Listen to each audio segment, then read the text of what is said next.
Yo, salut les amis, bienvenue sur l'Arena Kem où le football mérite d'être vécu.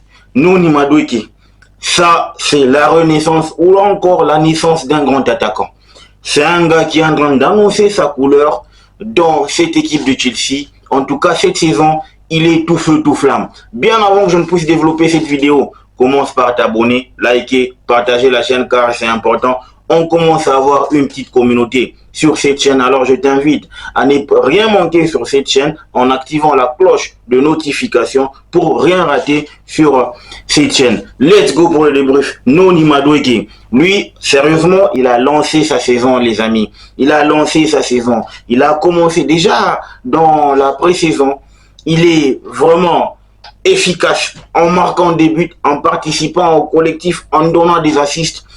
On s'est dit, c'est bon, c'est le Nonzinho qu'on a toujours connu. Mais cette fois-là, il fallait attendre, n'est-ce pas, la deuxième journée pour voir Chukwunonso, Madueke ou encore Nonzinho être mis en lumière par son triplé face au Wolverhampton.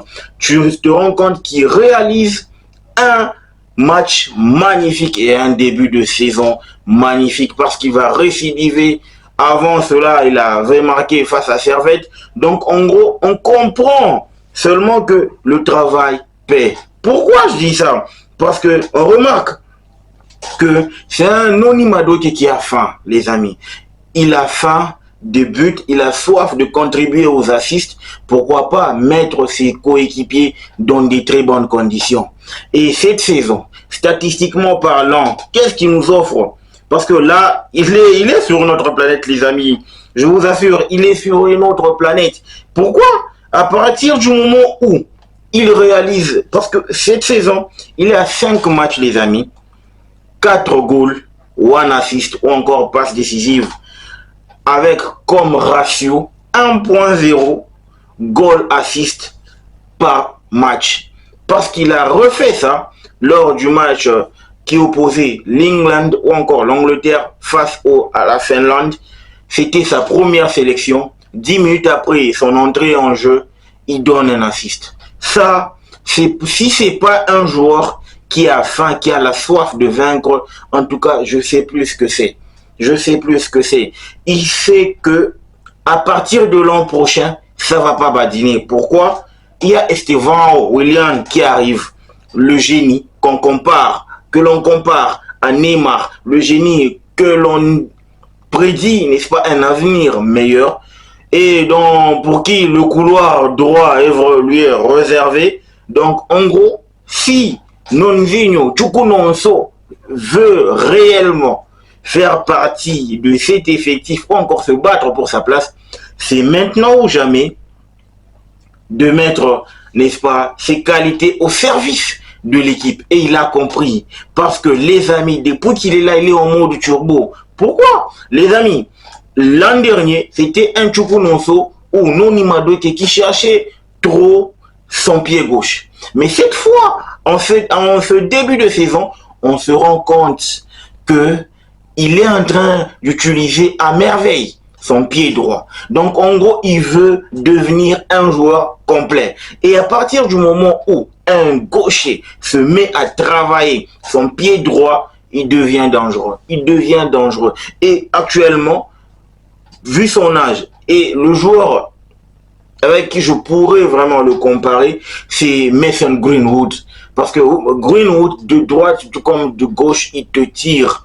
Et c'est vraiment un monstre. Et c'est pour ça que Noni Madueke s'est mis à travailler dans cet angle-là avec un entraîneur pour des exercices spécifiques avant le début de cette saison. Ça paye. Parce qu'il a déjà plus de 4 buts en saison. Il a 4 buts en pré-saison. Et là, quand tu commences avec 4 buts plus un assist, triplé, qui plus est. Donc, franchement, les amis, on tient un gars. Même Maresca le dit. Vous savez, avec le système Maresca veut utiliser des ailiers rapides et qui percutent. Noni Madueke, sous Maresca, on sent que c'est un gars qui percute, il est rapide et il marque. Il fait marquer aussi. Donc, en gros, même dans les 1 contre 1, il n'hésite pas à aller aborder son adversaire. il n'hésite pas à aller chercher son adversaire. C'est là que tu te rends compte que c'est un gars qui est en nette progression. C'est un gars qui est vraiment, sa courbe de progression est en croissance.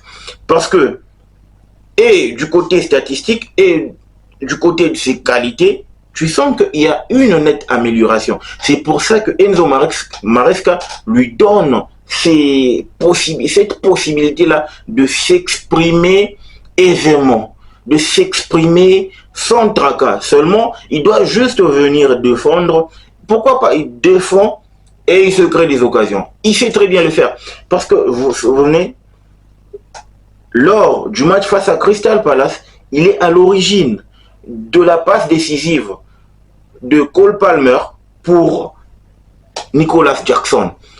La transition qu'il met, le contre-attaque l'énergie qu'il utilise dans le contre, et il prend la bonne décision pour servir Cole Palmer au bon moment afin que ce dernier puisse juste déposer la balle là où il y avait Nicolas Jackson et c'était parfait.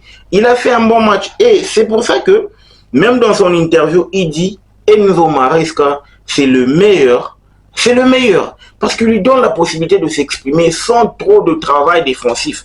Même s'il revient pour chercher la balle, seulement qu'il est un peu trop libre avec Enzo Maresca. Et je pense qu'il doit se bonifier cette saison. Il doit se bonifier, en tout cas, avec ses stats. Ça va lui permettre d'aller, n'est-ce pas, en pleine confiance et d'aborder la saison en pleine confiance. Mais on n'en est pas encore là. Seulement, où est-ce qu'on aimerait voir Enzo Maresca meilleur? Moi, je pense que là où il doit être meilleur, c'est dans sa façon de prendre des décisions.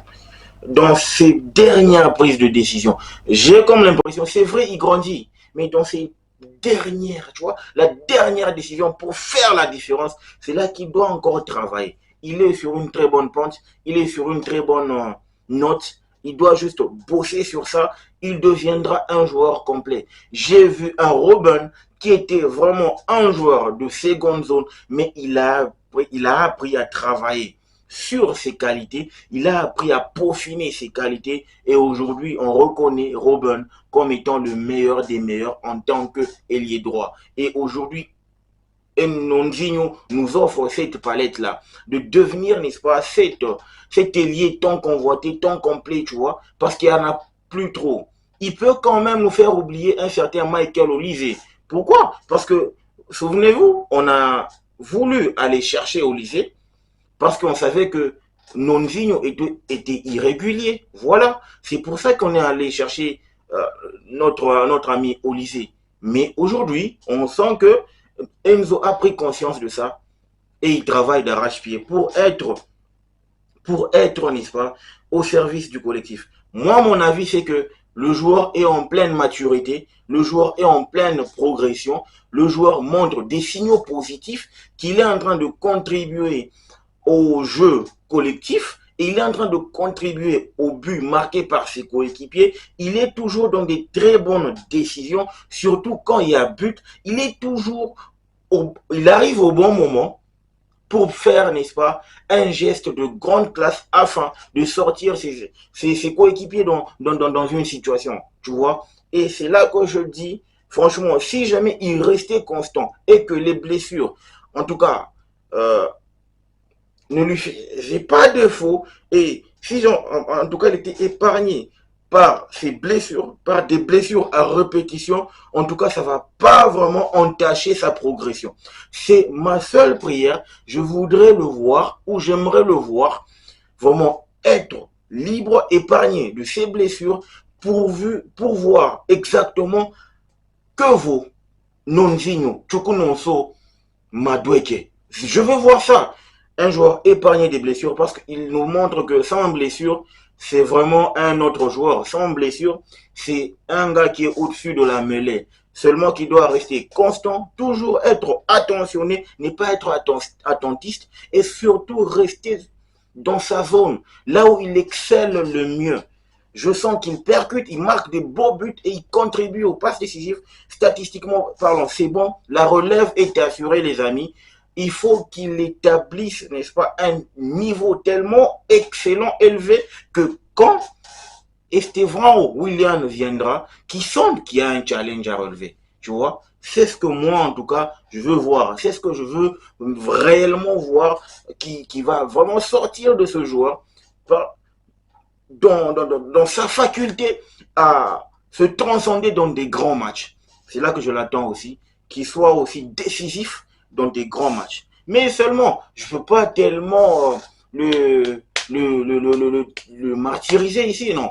Je suis là pour parler de sa progression. Et je vois que c'est un gars qui est en train de grandir, la maturité, elle est bonne, et il est en train de venir. Seulement qu'on doit lui laisser du temps et il doit aussi travailler sur ses qualités à l'idée d'être un joueur beaucoup plus complet et pourquoi pas participer, n'est-ce pas, au succès collectif. Donc les amis, c'était là. Dites-moi ce que vous en pensez en commentaire. Est-ce que vous croyez que Nonzinho, c'est un attaquant sur qui on peut se reposer afin, n'est-ce pas, pourquoi pas afin de posséder aussi les clés de l'attaque, parce qu'on signale que pour le moment, le leader technique, c'est Cole Palmer.